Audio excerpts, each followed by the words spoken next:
नमस्कार दोस्तों, welcome to SG Edu Centre daily current affair. SG Edu Centre daily current affair में आप सबका स्वागत है। फ्रेंड्स, आज है 18 मई और 18 मई के जितने भी इंपॉर्टेंट करंट अफेयर बन सकते हैं उसको हम लोग एमसीक्यू के थ्रू देखने का प्रयास करेंगे। आइए शुरू करते हैं।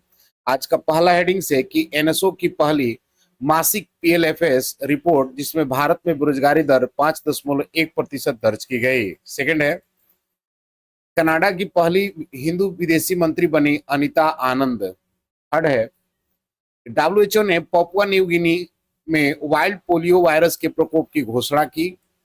फोर्थ है, यूएई ने वैश्विक स्थिरता सहयोग के लिए 10 वर्षीय ब्लू रेजिडेंसी वीजा लॉन्च किया।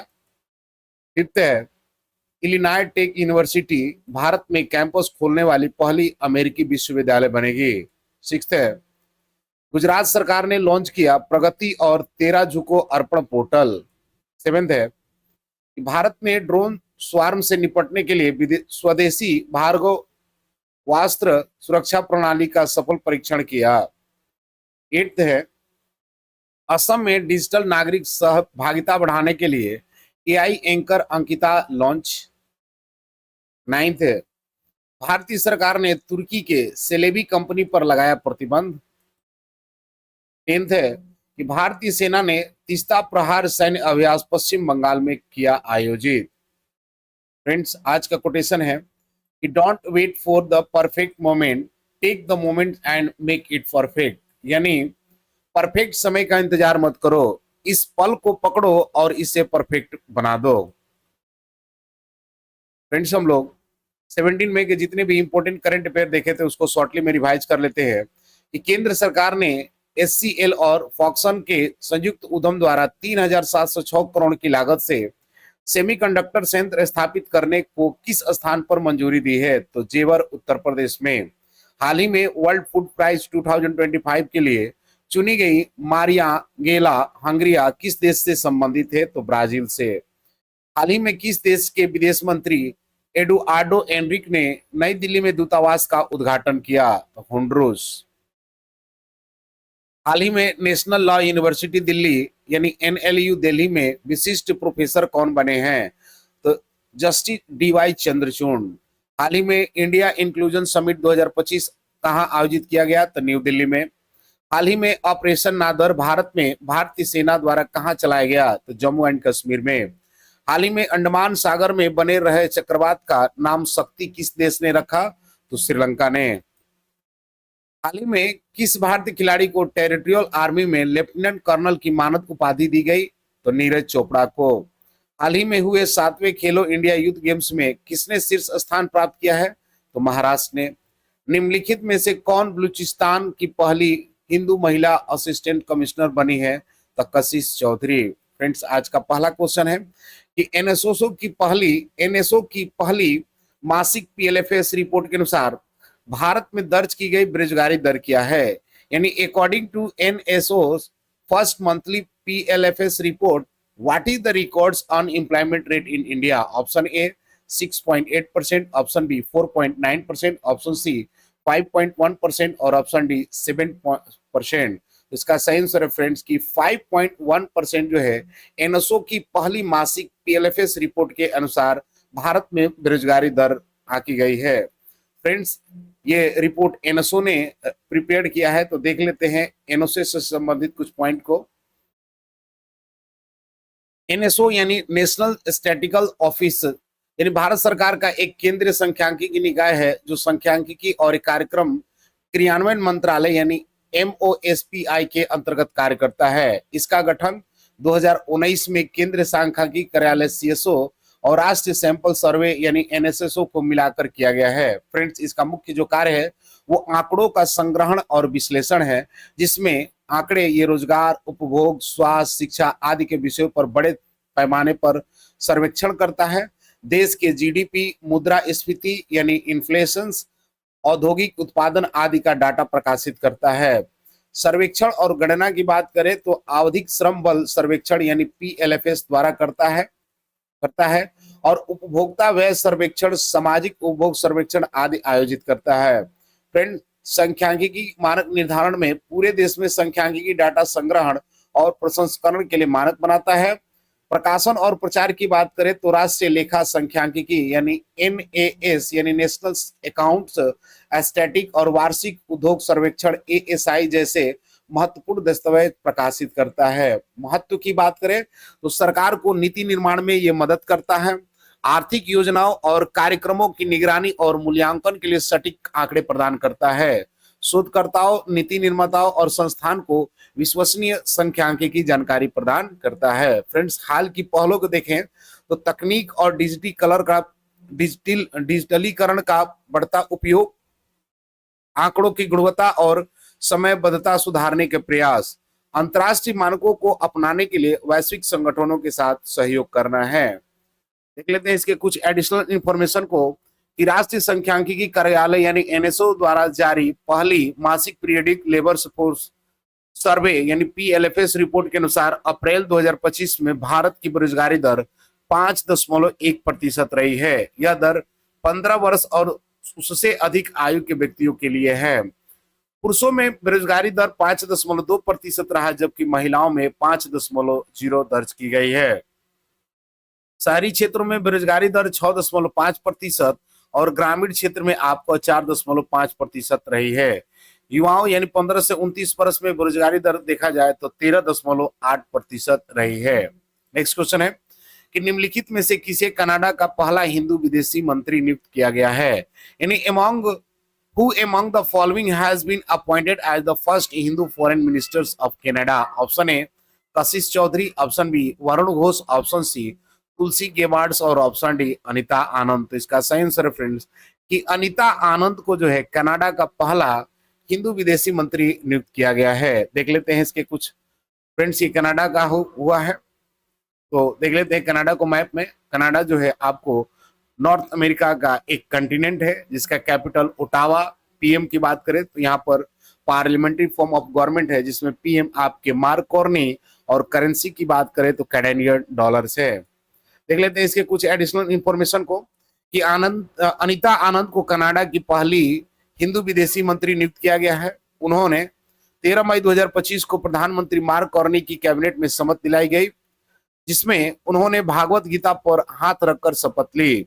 अनीता आनंद भारतीय मूल की हैं, उनकी मां पंजाब से और पिता तमिलनाडु से हैं। इससे पहले वे कनाडा की रक्षा मंत्री, परिवहन मंत्री और सार्वजनिक सेवा मंत्री रह चुकी हैं। उनकी यह नियुक्ति कनाडा में हिंदू समुदाय के लिए ऐतिहासिक उपलब्धि मानी जा रही है। नेक्स्ट क्वेश्चन है कि हाल ही में WHO ने जंगली पोलियो वायरस के प्रकोप की घोषणा कहां की है, यानी where has the WHO recently declared the outbreak of wild polio virus? Option A Sudan, option B Morocco, option C Papua New Guinea, option D none of this. तो इसका सही आंसर है फ्रेंड्स कि पापुआ न्यू गिनी में WHO ने जंगली polio virus के प्रकोप की घोषणा की है। फ्रेंड्स, WHO ने यह घोषणा की है, तो देख लेते हैं WHO से संबंधित कुछ महत्वपूर्ण पॉइंट को। WHO यानी वर्ल्ड हेल्थ ऑर्गेनाइजेशन संयुक्त राष्ट्र की एक विशेषीकृत एजेंसी है जो अंतर्राष्ट्रीय सार्वजनिक स्वास्थ्य के लिए कार्य करती है।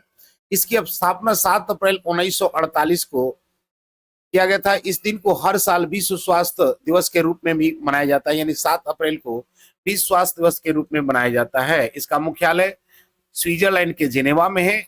इसका जो मुख्य उद्देश्य है वो पूरी दुनिया में स्वास्थ्य और कल्याण को बढ़ावा देना, स्वास्थ्य आपात स्थितियों जैसे कोविड-19 में अंतर्राष्ट्रीय सहयोग करना, अंतर्राष्ट्रीय स्वास्थ्य मानक और दिशा निर्देश को तय करना, रोगों की रोकथाम, टीकाकरण कार्यक्रम और स्वास्थ्य प्रणालियों को मजबूत करना इसके मुख्य उद्देश्य है।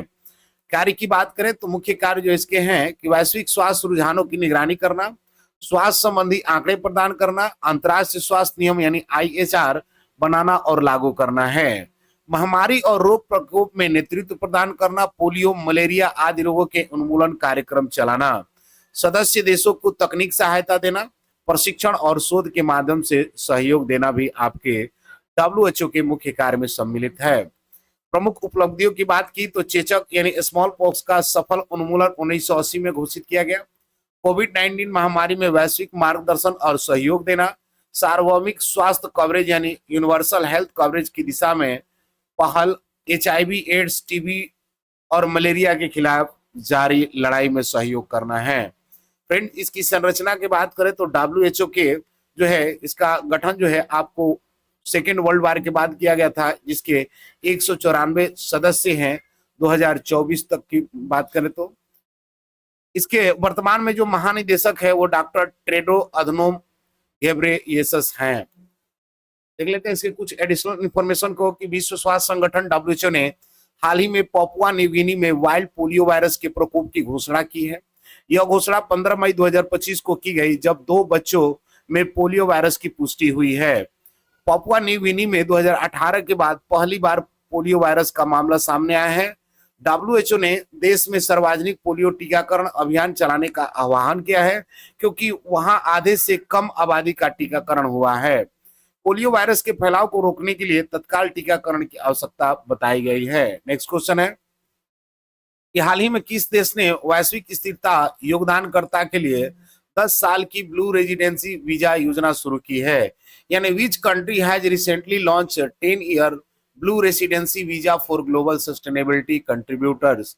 Option A Qatar, option B UAE, option C Saudi Arabia और option D none of this. तो इसका सही आंसर फ्रेंड्स कि यूएई ने वैश्विक स्थिरता योगदानकर्ता के लिए 10 साल की ब्लू रेजिडेंसी वीजा योजना शुरू की है। देख लेते हैं इसके कुछ एडिशनल इंफॉर्मेशन को कि संयुक्त अरब इमारात यानी यूएई ने हाल ही में वैश्विक स्थिरता और पर्यावरण संरक्षण में योगदान देने वाले के लिए 10 साल का ब्लू रेजिडेंसी वीजा लॉन्च किया है।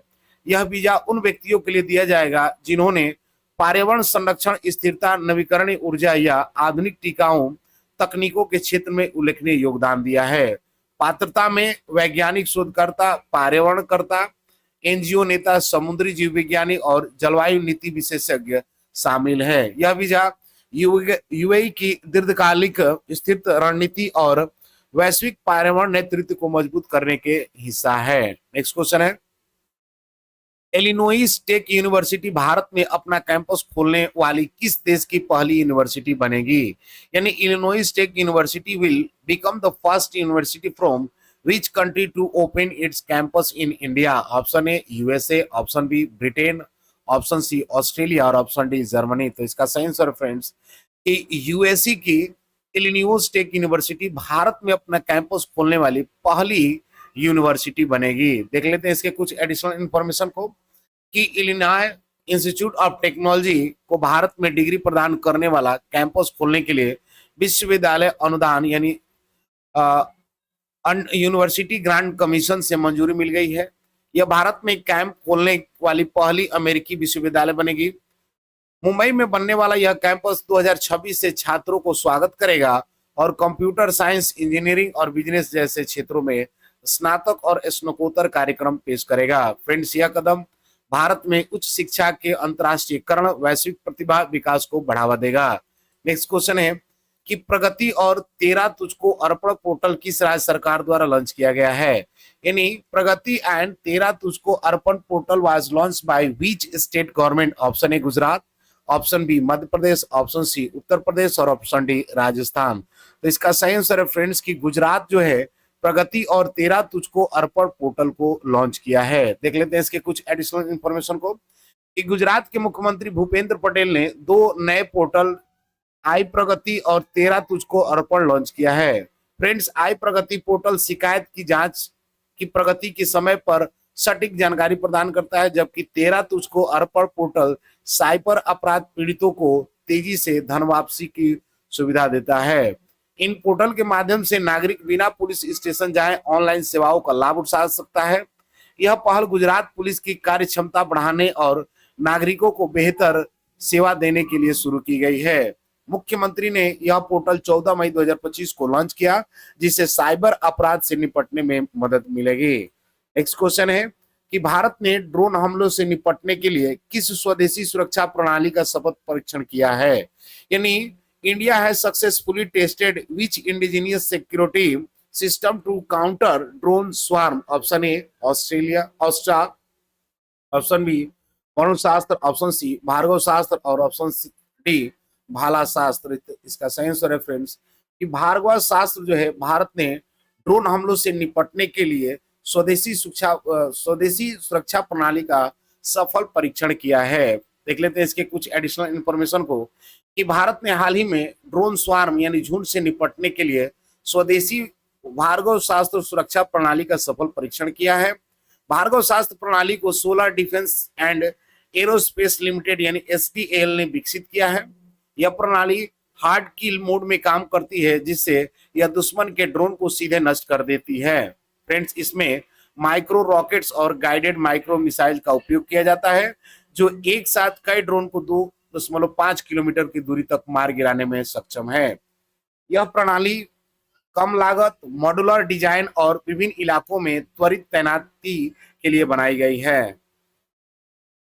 नेक्स्ट क्वेश्चन है कि असम में डिजिटल नागरिक सहभागिता बढ़ाने के उद्देश्य से एआई एंकर अंकिता को किसने लॉन्च किया है? यानी who has launch AI anchor Ankita with an aim to enhance digital citizens engagement in Assam? Option A Narendra Modi, option B Hemant Biswa Sharma, option C Dharmendra Pradhan और ऑप्शन डी अशोक सिंघल। तो इसका सही आंसर फ्रेंड्स की हेमंत बिस्वा शर्मा ने असम में डिजिटल नागरिक सहभागिता बढ़ाने के उद्देश्य से एआई एंकर अंकिता को लॉन्च किया है। देख लेते हैं इसके कुछ एडिशनल इंफॉर्मेशन को कि असम के मुख्यमंत्री हेमंत बिस्वा शर्मा ने डिजिटल नागरिक सहभागिता को बढ़ाने के उद्देश्य से एआई एंकर अंकिता लॉन्च किया है। अंकिता असम की पहली आर्टिफिशियल इंटेलिजेंस आधारित न्यूज एंकर है, जो कैबिनेट बैठकों की जानकारी और सरकारी फैसलों की जनता तक पहुंचाएगी। यह पहल सरकारी संवाद को आधुनिक बनाने और युवाओं व डिजिटल पीढ़ी की सरकारी नीतियों की जानकारी अधिक सुलभ और इंटरैक्टिव तरीके से देने के लिए शुरू की गई है। मुख्यमंत्री ने सोशल मीडिया पर अंकिता के लॉन्च का वीडियो साझा किया, जिसमें वह असम सरकार के फैसलों को पेश करती नजर आई हैं। नेक्स्ट क्वेश्चन है कि हाल ही में भारत सरकार ने ग्राउंड हैंडलिंग में शामिल सेल्बी कंपनी पर प्रतिबंध लगाया है। यह कंपनी किस देश से संबंधित है? यानी recently the Indian government has impose a ban on Celebi company which is involved in ground handling in the aviation sector. This company is related to which country? Option A North Korea, option B Iran, option C Turkey, option D Ukraine. तो इसका सही answer friends की तुर्की के ground handling में शामिल Shelby company पर प्रतिबंध लगाया है। देख लेते हैं इसके कुछ एडिशनल इंफॉर्मेशन को कि हाल ही में भारत सरकार ने ग्राउंड हैंडलिंग क्षेत्र में कार्यरत सेल्बी कंपनी पर प्रतिबंध लगा दिया है। सेल्बी एक तुर्की आधारित कंपनी है, जो भारत के कई प्रमुख हवाई अड्डों पर ग्राउंड हैंडलिंग, कार्गो एवं अन्य सेवाएं प्रदान करती थी। यह कार्रवाई राष्ट्रीय सुरक्षा के मद्देनजर और तुर्की द्वारा पाकिस्तान का समर्थन करने के बाद की गई है। फ्रेंड्स, सेल्बी का संचालन दिल्ली, मुंबई, बेंगलुरु, हैदराबाद, चेन्नई, अहमदाबाद, गोवा, कोचीन और कुन्नूर जैसे 9 प्रमुख भारतीय हवाई अड्डों पर था। नेक्स्ट क्वेश्चन है और आज का अंतिम क्वेश्चन है कि भारतीय सेना द्वारा तीस्ता प्रहार सैन्य अभ्यास कहां आयोजित किया गया था? यानी where was the Teesta Prahar military exercise conduct by the Indian army? Option A Sikkim, option B Arunachal Pradesh, option C West Bengal और ऑप्शन डी असम। तो इसका सही आंसर फ्रेंड्स कि वेस्ट बंगाल में भारतीय सेना द्वारा तीस्ता प्रहार सैन्य अभ्यास को आयोजित किया गया है। फ्रेंड्स, तीस्ता प्रहार सैन्य अभ्यास बंगाल में आयोजित किया गया है। तो देख लेते हैं बंगाल को मैप में। बंगाल जो है भारत का एक नॉर्थ ईस्ट स्टेट में शामिल है, जिसका कैपिटल कोलकाता। सीएम की बात करें तो ममता बनर्जी, गवर्नर सीबी आनंद बोस, लोकसभा की 42 और राज्यसभा की 16 सीटें हैं। स्टेट लेजिस्लेचर की बात करें तो यहाँ पर यूनिकैमरल आपके स्टेट लेजिस्लेचर है। देख लेते हैं इसके कुछ एडिशनल इंफॉर्मेशन को कि तीस्ता प्रहार सैन्य अभ्यास भारतीय सेना द्वारा पश्चिम बंगाल के तीस्ता फील्ड फायरिंग रेंज में आयोजित किया गया। यह अभ्यास मई 2025 में किया गया और इसका उद्देश्य है कि चुनौतीपूर्ण नदी क्षेत्र यानी रिवराइन टेरेन में सैनिक सेना की ऑपरेशन तैयारी को परखना था। इसमें इन्फेंट्री, आर्टिलरी, आर्म्ड कोर, मशीनीकृत infantry, para special forces, army, aviation, engineering और सिग्नल सहित कई शाखाओं ने भाग लिया। इस अभ्यास में सेना की आधुनिक तकनीक, संयुक्त संचालन क्षमता और त्वरित तैनात की प्रदर्शन की गई है।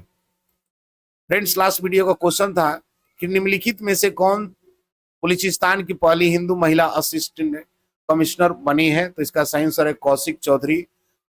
आज का क्वेश्चन है भारत सेना द्वारा तीस्ता प्रहार सैन्य अभ्यास कहां आयोजित किया गया है था?